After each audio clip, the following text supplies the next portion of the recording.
from this slide, New Zealand is, of course, at the centre of the world. We are also very far away from anywhere else. We have some islands nearby, and then the nearest big landmass is Australia, and that is a 3-hour flight. So it is a long way away. And I say that to set the scene because our immigration issues in New Zealand are quite different from the rest of the world.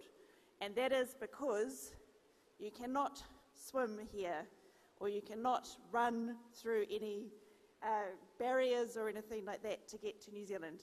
Normally, you have to fly. We have a huge issue, though, of course, in New Zealand because some of our neighbours are those Pacific islands that the last segment was just talking about, and they will be very much affected by climate change in a very dramatic way. And of course, a lot of the rest of the world is going to be affected by climate change as well. Now, I'm here with the New Zealand delegation, and I have a photo here with Tangi Utikiri and Stuart Smith and another colleague who's not here. And I just want to note that this is a cross-party delegation from New Zealand, and that's important because mostly in New Zealand, immigration has not been an overly politicised issue that we see in some other places in the world. And on that cross-party note, last year, the Prime Minister of New Zealand, who is not from my party, he's from a different party, he came to India with a large contingent of people, and some of them were party members from my political party. So it was cross-party, and we are all very invested in our relationship with India, and of course it included many diaspora from India who are now in New Zealand. New Zealand is also different from a lot of other places because we have a Treaty of Waitangi, and this was signed in 1840. And this is relevant to immigration because, of course, before there were Europeans in New Zealand, there were Māori. Māori tribes had been in New Zealand for a long time, and when Europeans and other people came in the early 1800s or 1900s, they had a good economy that was already going, and there was a need then for the British to control its own citizens who had moved to New Zealand. So this treaty was signed, and it enabled my ancestors to come to New Zealand. So of course that treaty was signed with Queen Victoria, who I know India also knows about, and it's important to note that not everybody who came to New Zealand at that early stage of our young country in terms of non-Māori populations were Chinese gold miners that came in the 1860s. There were some Indians that came in the 1890s, and of course many other people as well. In New Zealand, we celebrate this Treaty of Waitangi on Waitangi Day, which is the 6th of February. And this is a recognition of the bicultural approach in New Zealand, that we have Māori and then the Crown, which represents everyone else. So within that everyone else, New Zealand is a very multicultural society, especially now. Auckland, which is our biggest city, is one of the most diverse cities in the world.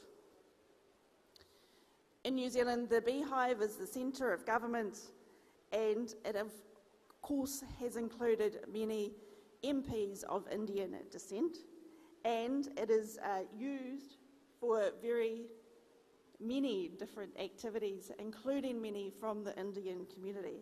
So in New Zealand, we now have 300,000 people of Indian descent, and that is 8% of Auckland's population is of Indian descent, and Hindi is the 5th most spoken language in New Zealand. And so you can see there some photos at Parliament, various different Indian events. Where I am from, which is further south in Dunedin, it is a place that has a very strong Scottish influence. And you see here a castle, Lennox Castle, and I mention this because, of course, there have been many waves of immigration in New Zealand, just as there have been in many other parts of the world. So, of course, there were Māori first, then there was Scottish, and then a whole lot of other people that came in particular because of the university in Dunedin, and that is in fact why I live there, and I'm lucky to represent it.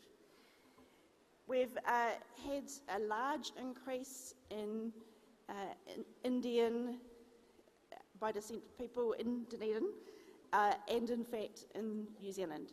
Some of that has been because there's been very specific skill sets that New Zealand has needed.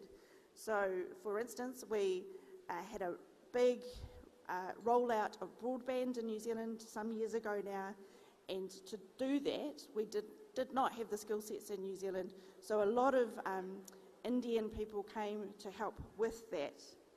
We also have, as I said, the University of Otago and also a really great polytechnic in Dunedin as well.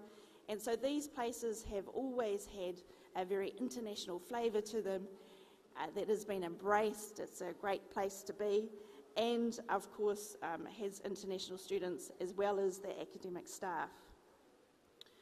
I want to talk briefly on the benefits of connection because, I'll go back. These are some events in Dunedin on the screen here.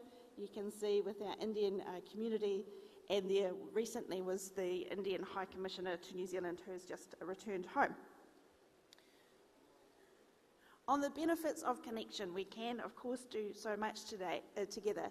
And the woman on the screen, she was a refugee to New Zealand, and she has started a company, and I'm wearing one of her outfits at the moment, because she works very closely with India using organic cotton, and then everything else is a natural fabric that is used. So this is a great, in terms of a circular economy that the Chief Minister was talking about before.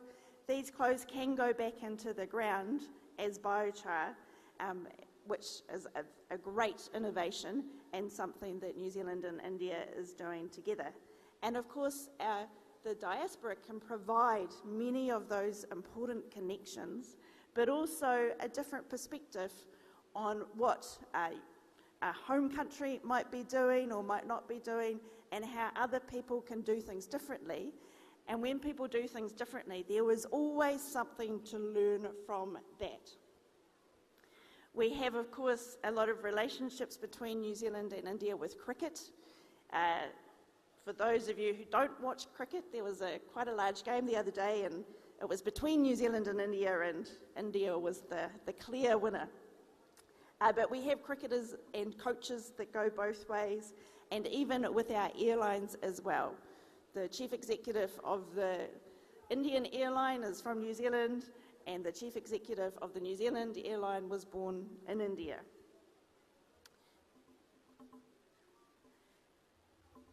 So here are just some pretty pictures of New Zealand because it's a great place, and I encourage everybody to come and visit it. And I want to note that there will always be immigration. There has always been immigration throughout history, and we know that will never change. But it is always important when we have this immigration that everyone is open-minded and respectful. And that goes to really any situation in life, I think. So in conclusion, the future of immigration, as I said, it will continue to happen. And we see in many parts of the world that it is already very difficult. And in New Zealand, it is different because we get to choose clearly who we want to come and live in New Zealand. Whilst there are those difficulties, it's so important to embrace the opportunities that come with the diaspora. We know that they bring those connections and perspective, and we should embrace those. So on that positive note, I want to thank you very much for having me to India for my first time and the first time of my colleagues, and we very much hope to continue these relationships and discussions.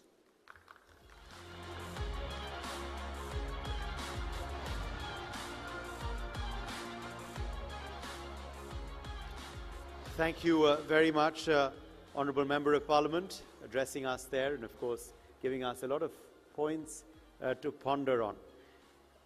And now we turn to another special segment at NXT 2026. As day 3 now, slowly moves into the afternoon phase, where we're going to be focusing on Next in Deep Seas. And to speak about Next in Deep Seas, and in particular about the future of mining and the oceans. The oceans are seeing a lot of activity these days. What is the future of mining and the oceans? Looking